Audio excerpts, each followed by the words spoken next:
I stood on the porch of the house I once called home, holding a small velvet box in my trembling hand, ready to ask my ex-wife to marry me again, and the old housekeeper who answered the door looked at me with pity in her eyes and said, "Sir, I'm so sorry, but she married yesterday.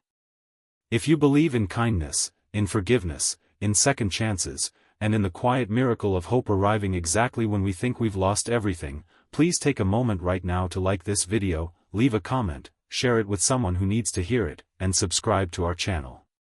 Stories like this one mean something only when they're shared, and our community grows stronger every time someone chooses to believe that it is never too late to become a better person.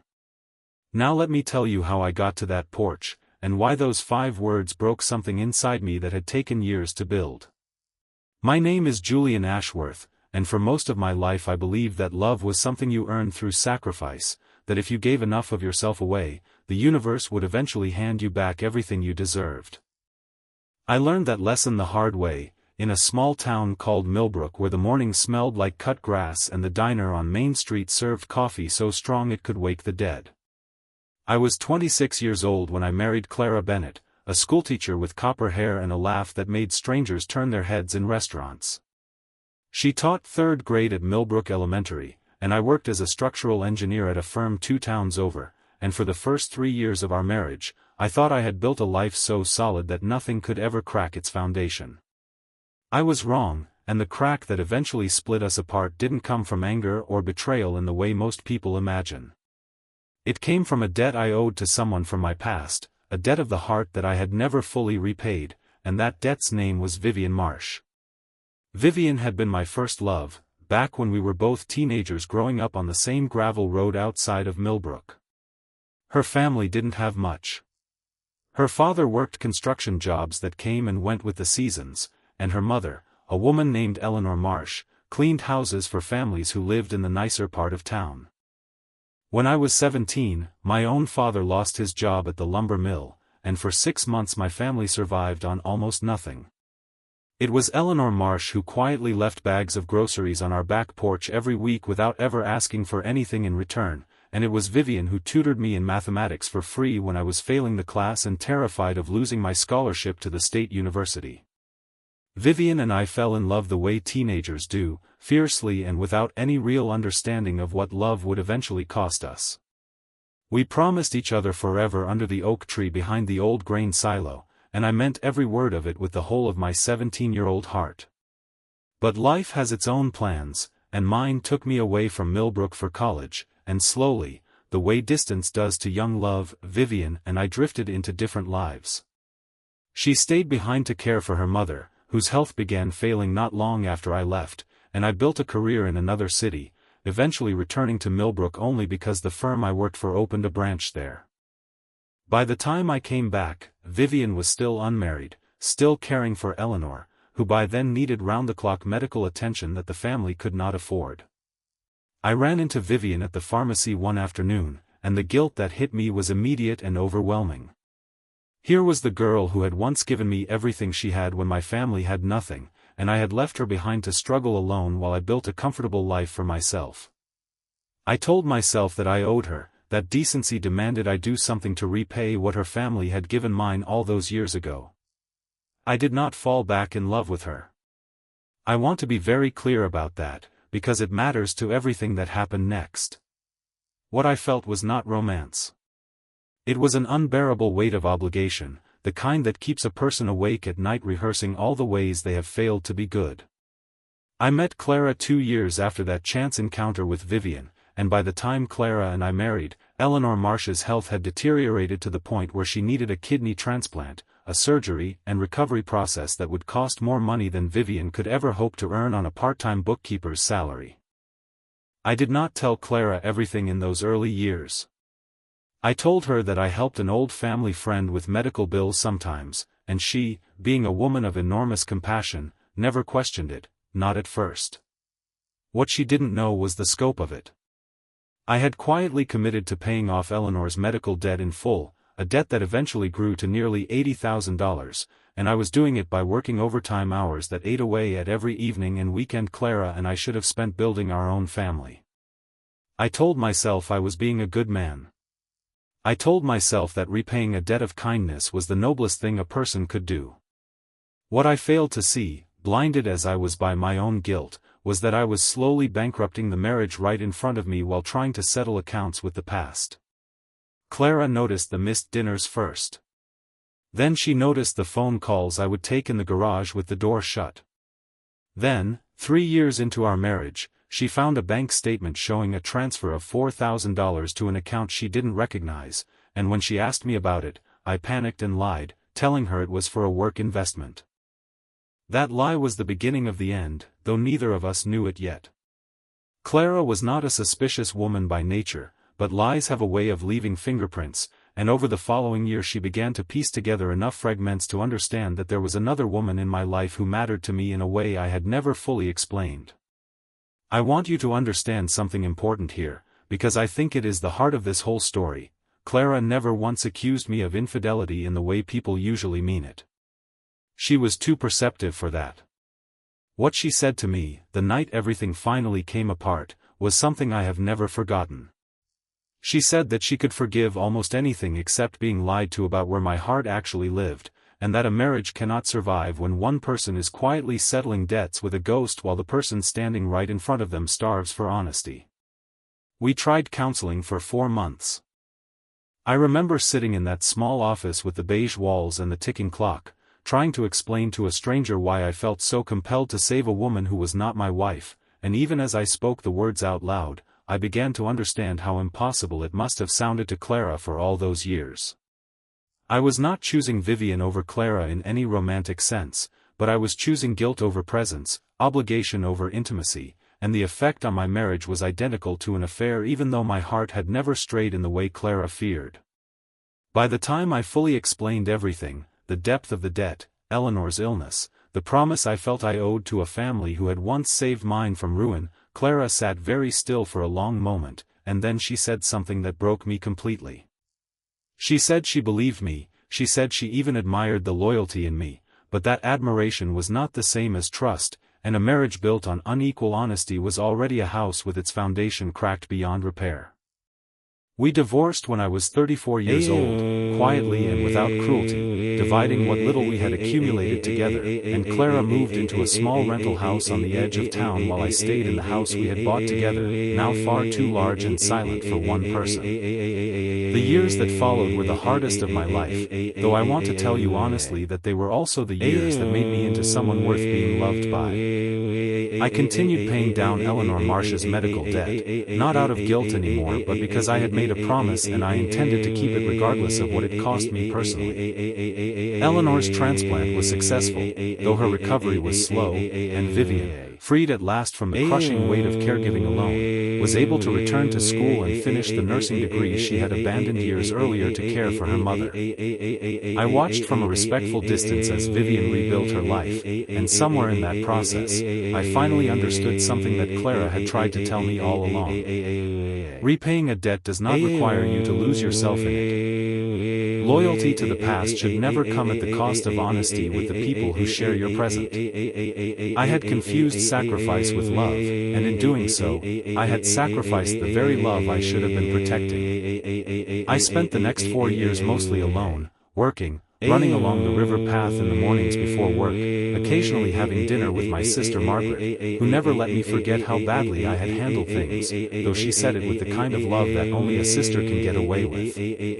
I did not date. I did not seek anyone out. I went to therapy on my own, something I had refused to take seriously during the counseling sessions with Clara, and slowly, painfully, I began to understand the parts of myself that had made me a man capable of loving deeply but incapable of communicating honestly. My therapist, a soft-spoken man named Gregory Holt, once told me that guilt and love often wear the same clothes, and that until I learned to tell them apart, I would keep hurting the people who deserved my honesty the most. I carried that sentence with me for years. Eleanor Marsh passed away peacefully 5 years after her transplant, not from complications related to her kidney but simply from old age catching up with a body that had already fought so hard. I attended her funeral, standing near the back of the small chapel, and Vivian found me afterward outside in the churchyard. She hugged me for a long time and told me that her mother had spoken of me often in her final years, always with gratitude, and that she herself had finally found peace with everything that had happened between our families. She told me she was engaged to a kind man named Patrick Doyle who ran the town's only bookstore, and I felt something I had not expected to feel, genuine, uncomplicated happiness for her.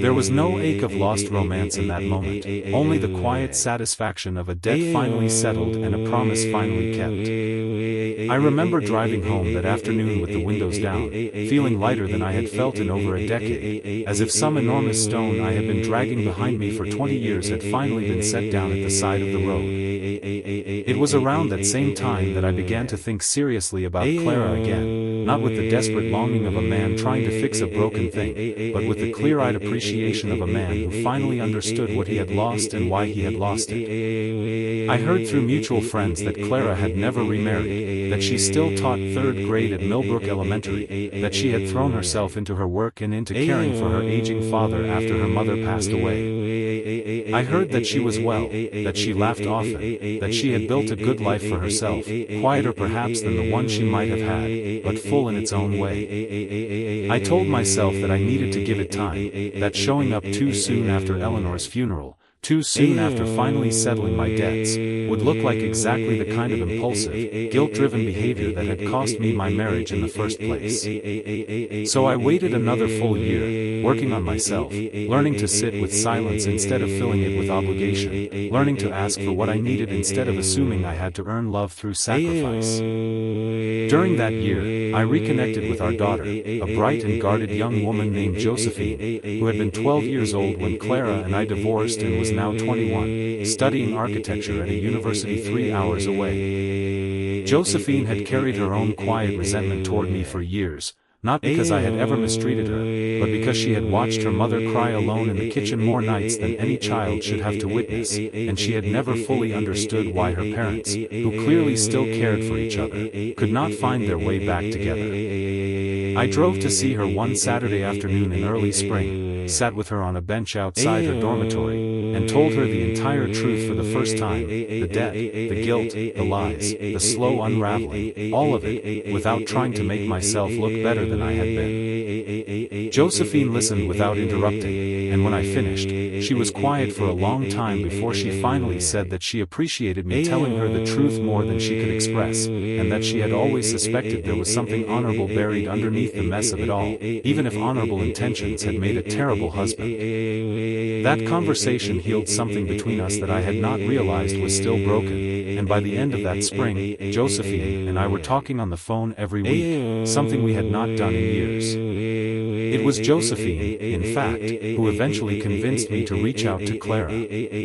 She told me that her mother had mentioned me once during a visit home, almost in passing, saying that she had run into an old student's parent who told her I had finally paid off some long-standing debt and seemed like a changed man. Josephine said her mother's voice had softened in a way she hadn't heard in years when she said it. That small detail, relayed secondhand through our daughter, planted a seed of hope in me that grew larger every day for the following month. I began to allow myself, cautiously, to imagine a future where Clara and I might find our way back to each other, not as the broken people we had been, but as two people who had each done the hard work of becoming whole again separately, and who might now choose each other freely instead of out of habit or obligation. I spent weeks preparing for what I intended to be the most important conversation of my life. I did not want to simply show up and declare my feelings without giving Clara the space to feel whatever she needed to feel about it. I wrote and rewrote a letter I intended to give her, explaining everything I had come to understand about my own failures,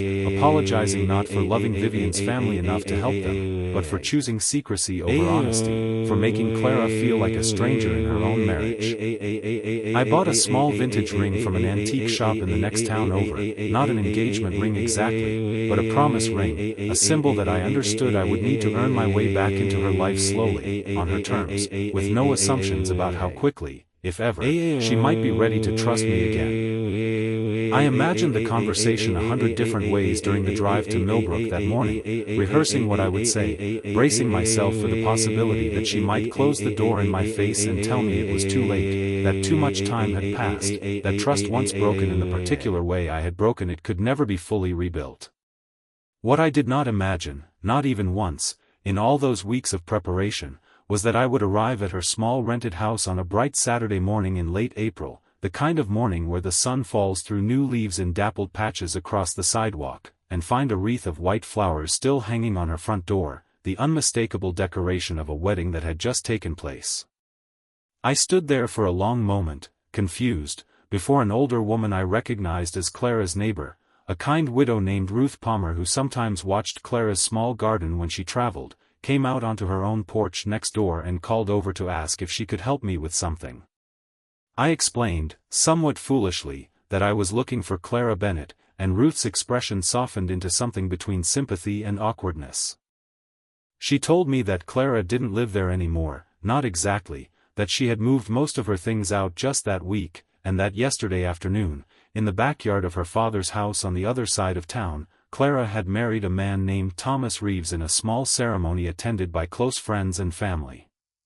I felt the ground tilt slightly beneath me, though I want to be honest and tell you that what I felt in that moment was not the shattering devastation you might expect from a man who has just discovered he arrived one single day too late to reclaim the love of his life. What I felt was something quieter and more complicated, a strange blend of grief and something almost like relief, because underneath the ache of the timing, there was a part of me that recognized immediately how right it would have been for me to have shown up sooner, years sooner, and how unfair it would have been to ask Clara to wait indefinitely for a man who had taken this long to understand his own heart. I thanked Ruth Palmer for her honesty, and I drove to the small diner on Main Street where Clara and I used to have breakfast every Sunday morning during the early years of our marriage, and I sat alone in a booth by the window and let myself feel the full weight of what I had lost, not just a wife but the version of a future I had spent an entire year quietly building in my imagination. I want to pause here and ask you something, because this is the part of the story where the lesson matters most. Have you ever arrived somewhere in life one day, one conversation, one decision too late, and had to sit with the reality that the door you hoped would open has already closed for good reasons that have nothing to do with you being unworthy? If this story has touched something in you, I would love for you to leave a comment below sharing a moment in your own life when you learned that timing matters as much as intention, and that sometimes the most loving thing we can do is release someone even when releasing them breaks our own heart.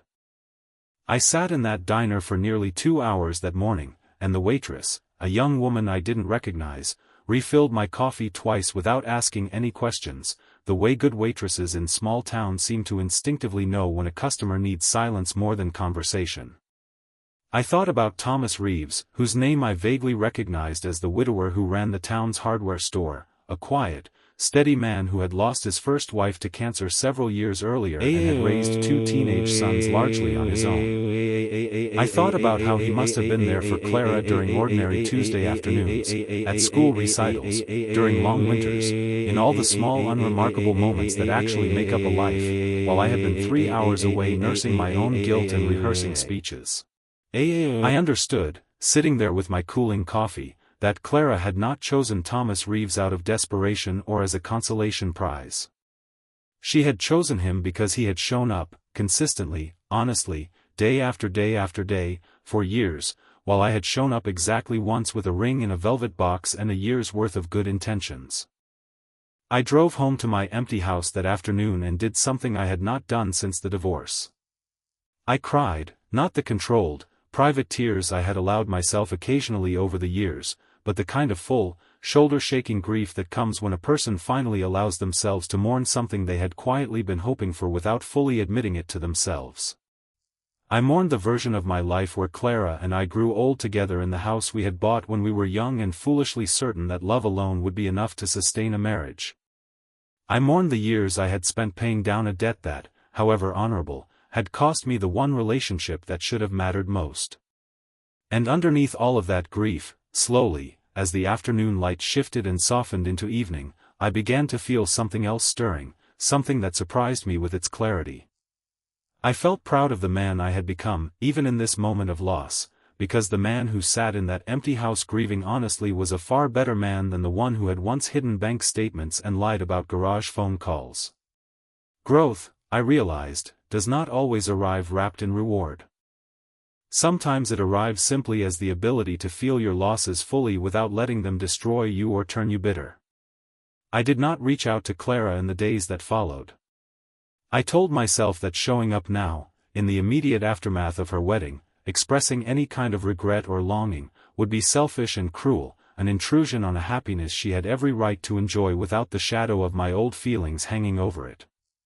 Instead, I wrote her a letter, a very different letter from the one I had originally prepared, and I mailed it rather than delivering it in person, giving her the space to read it privately and respond however she needed to, or not respond at all if that was what she chose. In that letter, I told her the truth about why I had come to Millbrook that Saturday, not to shame her or to make her feel guilty about her new marriage, but because I believed she deserved to know that I had finally understood what I had failed to give her all those years ago, and that I was genuinely, wholeheartedly happy for her, even though it had taken me a devastating hour in a diner booth to arrive at that happiness honestly. I told her that Thomas Reeves was a lucky man, and that I hoped she would have the kind of ordinary, uncomplicated love that I had denied her during our marriage. I did not ask her to write back. I did not ask for anything at all. I simply wanted her to know that somewhere, someone finally understood exactly what she had needed, even if it had come far too late to matter for the two of us. 3 weeks later, I received a letter back from her, handwritten in the familiar looping script I remembered from grocery lists and birthday cards from decades earlier. Clara wrote that she had cried when she read my letter, not out of regret for marrying Thomas, whom she described as gentle and steady and someone who made her feel safe in a way she had not felt safe in years, but because she finally understood, reading my words, that I had truly changed, and that some tiny part of her had always hoped I would. She wrote that she forgave me, fully and without reservation, for the years of secrecy and the lies that had ended our marriage, and that she hoped I would eventually find the same kind of steady, uncomplicated love that she had found, with someone who would not need to spend a decade proving their loyalty to earn it. She wrote that Josephine had told her about our long conversation on the bench outside her dormitory, and that hearing about it had meant more to her than I probably realized, because it told her that whatever had gone wrong between us, at least our daughter would not carry the same wounds into her own adult life. She closed the letter by thanking me for the years I had spent, even flawed and painful as they were, teaching her what she needed in a partner by so clearly demonstrating what she could no longer live without. I kept that letter in the drawer of my nightstand, and I read it often during the months that followed, not out of longing but out of a strange and steady gratitude. Something shifted in me after receiving it, a final release of a weight I had not even realized I was still carrying. I began, slowly, to rebuild a life that was entirely my own, separate from any debt, separate from any old promise, separate even from the hope of reconciliation that had quietly shaped my choices for the past year.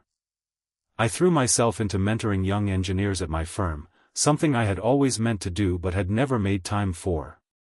I started volunteering on Saturday mornings at a community center that helped local families navigate medical debt, an act that felt like closing a circle I had opened decades earlier as a teenager watching my own family struggle. I reconnected more deeply with Josephine, flying out to visit her at school, attending her final presentation before graduation, watching her walk across a stage to receive her degree with a pride so enormous it nearly buckled my knees. It was at the community center, on an ordinary Wednesday afternoon nearly a year after Clara's wedding, that I met a woman named Adrienne Walsh, a social worker who had been assigned to coordinate with the center's financial counseling program.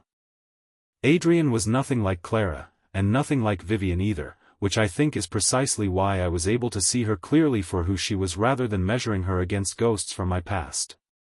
She had a dry sense of humor that caught me off guard the first time we spoke, and a habit of asking direct questions that most people were too polite to ask, questions that somehow never felt intrusive coming from her, only honest. When she learned, over the course of several conversations, some of the story of my marriage to Clara and the debt I had spent so many years repaying, she did not react with pity or judgment. She simply said that it sounded like I had spent most of my adult life learning the difference between loving someone and losing yourself for them, and that most people never learn that lesson at all, no matter how old they get. I did not rush into anything with Adrian. I had learned, at great cost, the danger of moving through relationships driven by guilt or urgency or the fear of loneliness rather than genuine, patient understanding. We spent nearly 8 months simply becoming friends, having coffee after our volunteer shifts, talking about everything and nothing, and it was only when I noticed myself looking forward to Wednesday afternoons with a lightness I had not felt in over a decade that I understood something real was growing between us. When I finally asked her, on a bright autumn afternoon while we were repainting a mural at the community center together, whether she might consider having dinner with me somewhere other than the break room, she laughed and told me she had been wondering when I would finally get around to asking, since apparently I was even slower at romance than I was at repaying old debts. I laughed too, for the first time in a long time without any weight behind it, just pure, uncomplicated joy. I want to tell you honestly that my story with Adrian did not unfold like some rushed, cinematic redemption where every wound is instantly healed the moment new love arrives. It unfolded slowly, the way real healing does, built on the kind of honesty I had never managed to offer Clara during our marriage. I told Adrian everything, from the very beginning, holding nothing back, not because I feared losing her if she found out later, but because I had finally learned that love without full honesty is not really love at all, only a beautifully decorated form of hiding. Adrian, for her part, had her own history to share, a difficult marriage in her 20s that had ended when her husband chose his career over their family, leaving her to raise their son largely alone for several years before he was old enough to understand that some fathers simply choose to stay absent. We recognized in each other two people who had been hurt by partners who had loved something else more than they had loved us, whether that something else was a debt of guilt or a career or an old promise, and somehow that shared understanding became the foundation for something sturdier than either of us had built before. Clara and I remained, over the following years, something quietly precious, a kind of peaceful friendship that neither of us had expected but both of us came to treasure. We would run into each other occasionally at Josephine's family gatherings, since our daughter insisted, gently but firmly, that both her parents remain present at every important milestone in her life, and there was never any awkwardness between us, only a warm, easy familiarity, the kind that exists between two people who once loved each other imperfectly and eventually found the grace to forgive each other for it. Thomas Reeves turned out to be exactly the kind of man Clara deserved, steady and warm and endlessly patient, and I watched him over the years become a genuinely good friend to me as well, an unlikely friendship built on the shared understanding that we had both, in our own ways, loved the same remarkable woman and had both, in our own ways, learned something important from her about what it truly means to be present. 2 years after that Wednesday afternoon at the community center, I married Adrian Walsh in a small ceremony in the same churchyard where I had once spoken to Vivian after her mother's funeral, a place that had come to represent, for me, the closing of old debts and the opening of new beginnings. Josephine stood beside me as I said my vows, radiant and proud, and Clara sat in the second row beside Thomas, smiling in a way that told me she had truly, fully let go of any lingering complications between us, replaced entirely by genuine happiness for a man she had once loved and had every right to resent but chose instead to forgive. Vivian and Patrick attended as well, having remained in touch with me over the years through the kind of easy, undemanding friendship that only exists between people who have settled every account between them and owe each other nothing but goodwill. I think often about that morning I stood on Clara's porch, velvet box in hand, only to be told that I had arrived one single day too late, and I want to tell you honestly that I no longer think of it as a tragedy. I think of it as the moment I finally understood that love is not primarily about grand gestures or perfectly timed declarations. It is about showing up, consistently, honestly, in the small unremarkable moments that make up most of an ordinary life, the way Thomas Reeves had shown up for Clara during ordinary Tuesday afternoons for years while I was 3 hours away settling old debts. It is about learning the difference between loving someone and losing yourself trying to prove you deserve their love, a lesson that cost me my first marriage and eventually gifted me a second one built on far sturdier ground. It is about understanding that sometimes the doors that close in our faces are not punishments but redirections, guiding us toward the exact life we actually needed rather than the one we had convinced ourselves we wanted. If this story has touched your heart even a little, I would be so grateful if you would leave a meaningful comment below sharing the lesson that stayed with you most, whether it is about the danger of confusing guilt with love, the grace of forgiving someone who hurt you honestly and completely, or the strange mercy hidden inside timing we cannot control. Your comments mean more to our community than you probably realize, because every single story I share here is meant to remind us that healing is possible, that forgiveness is available to anyone brave enough to reach for it, and that even our most painful mistakes can eventually become the foundation for a life more honest and more whole than the one we lost.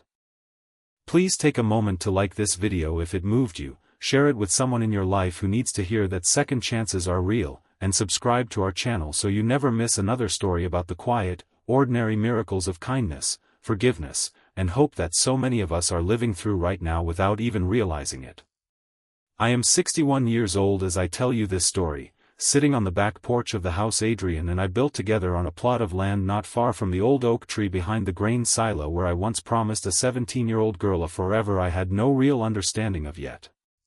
Josephine has children of her own now, 2 small boys who call me Grandpa Julian and who have no idea, and hopefully never will need to know firsthand, how much pain their grandfather once caused before he learned how to love honestly.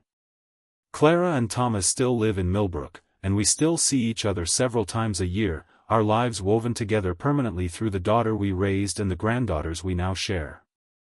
Vivian became a hospice nurse, spending her career caring for people in the final chapters of their lives with the same tender devotion she once showed her own mother, and she often tells me that everything I did to help her family all those years ago allowed her to become the kind of person who could offer that same devotion to strangers, a debt repaid not just to her but to everyone she has cared for since.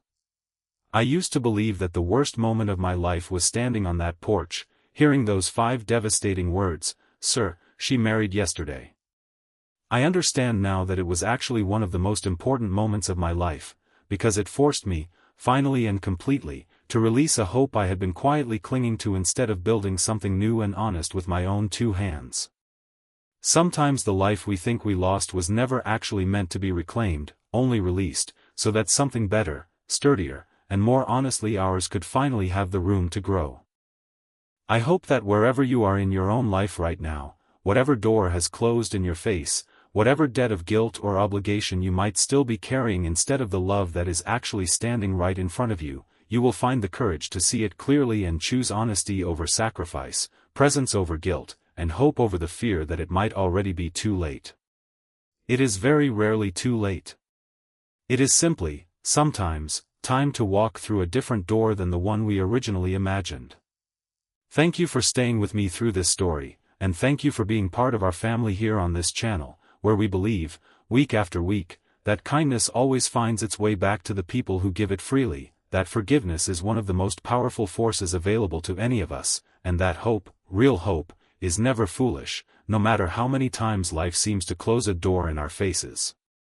If you believe that too, please like this video, share it with someone who needs it today, leave your thoughts in the comments below, and subscribe to our channel so you can join us again soon for another story about the quiet, redemptive power of second chances.